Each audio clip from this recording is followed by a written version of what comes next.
بسم اللہ الرحمن الرحیم۔ قال النبی صلی اللہ علیہ وسلم لا یؤمن احدکم حتی یکون ہواہ تبعا لما جئت بہ او کما قال علیہ الصلاۃ والسلام۔ پیارے آقا کریم صلی اللہ علیہ وسلم کا ارشاد گرامی ہے، تم میں سے کوئی بھی اس وقت تک کامل ایمان والا نہیں ہو سکتا جب تک اس کی تمام چاہتیں اور تمنائیں اس دین کے تابع نہ ہو جائیں جس کو میں محمد صلی اللہ علیہ وسلم لے کے آیا ہوں۔ شاعر مشرق علامہ محمد اقبال رحمہ اللہ نے کہا تھا کہ محمد کی غلامی دین حق کی شرط اول ہے، گر ہو اس میں کچھ خامی تو سب کچھ نامکمل ہے۔ بات حقیقت ہے کہ پیارے آقا کریم صلی اللہ علیہ وسلم کی اتباع اور غلامی نہیں ہوگی تو انسان کی زندگی بیکار ہے۔ ہم کتنے خوش نصیب اور سعادت مند ہیں کہ ہمارے آقا کریم صلی اللہ علیہ وسلم کی زندگی مبارک کا ہر عمل ہمارے لیے عبادت ہے۔ ہمارا دین دین فطرت ہے۔ فطرت میں جو چیزیں انسان کی زندگی کا تقاضا کرتی ہیں، زندگی کے لیے معاون اور مددگار ہوتی ہیں، جس سے ہر انسان نے گزرنا ہوتا ہے، وہی عمل اگر ہم نبی پاک صلی اللہ علیہ وسلم کی سنت کے مطابق کریں تو انشاءاللہ وہ عمل بھی ہمارے لیے عبادت بن جائے گی۔ ہم کھانا کھاتے ہیں، ہم پانی پیتے ہیں، ہم لباس بدلتے ہیں، ہم رات کو سوتے ہیں، اگر ان اعمال کو پیارے آقا کریم صلی اللہ علیہ وسلم کے مسنون اعمال کے مطابق کر لیں تو انشاءاللہ وہ تقاضا بھی پورا ہو جائے گا اور ہمیں اس پہ عبادت کا ثواب بھی مل جائے گا۔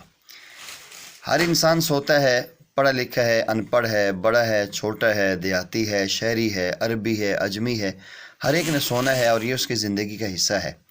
اگر ہم نبی کریم صلی اللہ علیہ وسلم کی سنت کے مطابق آرام کریں گے، سوئیں گے تو انشاءاللہ ہمارا سونا بھی جسم کا تقاضا بھی پورا ہو جائے گا اور ہمیں عبادت کا ثواب بھی مل جائے گا۔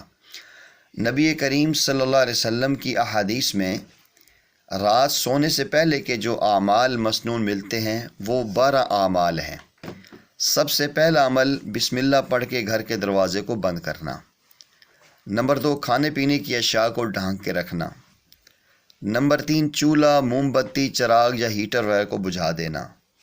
نمبر 4، وضو اور مسواک کر کے سونا۔ نمبر 5، سورہ ملک کی تلاوت کرنا۔ نمبر 6، اللہ جل شانہ سے سچی توبہ کرنا۔ نمبر 7، سب کو معاف کر کے سونا۔ نمبر 8، کسی کا قرضہ ذمہ ہو تو اس کے لیے وصیت لکھ کے سونا کہ میں نے فلاں کے پیسے دینے ہیں۔ اور نمبر 8، تسبیح فاطمی 33 مرتبہ سبحان اللہ، 33 مرتبہ الحمدللہ اور 34 مرتبہ اللہ اکبر پڑھ کے سونا۔ ایک سنت عمل بھی ہو جائے گا مسنون اعمال میں اور دوسرا جسم کی تھکاوٹ بھی ختم ہو جائے گی۔ 10ویں چیز آیت الکرسی کا تلاوت کرنا۔ 11ویں چیز آخری 3 صورتیں سورہ اخلاص، سورہ فلق اور سورہ ناس، ان تینوں صورتوں کو 3 مرتبہ پڑھ کے اپنے ہاتھوں پہ، ہتھیلیوں پہ پھونکنا اور پورے جسم پہ پھیرنا۔ یہ ہمارے آقا کریم صلی اللہ علیہ وسلم کا مستقل عمل ہے۔ اما عائشہ صدیقہ رضی اللہ عنہ فرماتی ہیں کہ جب پیارے آقا صلی اللہ علیہ وسلم طبیعت آپ کی انتہائی ناساز تھی تو میں اس وقت پڑھ کے آپ کے ہاتھوں پہ پھونکتی تھی اور آپ صلی اللہ علیہ وسلم کے ہاتھ آپ کے بدن مبارک پہ پھیرتی تھی۔ 12واں اور آخری عمل بستر کو جھاڑنا، صاف کرنا اور دائیں کروٹ پر قبلہ رو ہو کے لیٹنا۔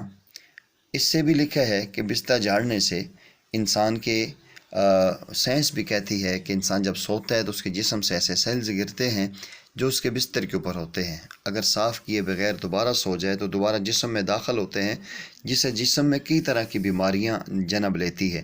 تو اگر انسان اس کا اہتمام کر لے کہ بستر کو جھاڑ کے صاف کر کے سوئے گا تو ایک کوئی اگر ایذا دینے والی چیز ہوگی وہ بھی ختم ہو جائے گی اور سکون کے ساتھ، اطمینان کے ساتھ سوئے گا تو اس کا یہ سونا بھی عبادت ہوگا۔ اس لیے آج سے عزم کیجئے میں اور آپ رات سونے سے پہلے ان 12 اعمال کا اہتمام کریں گے۔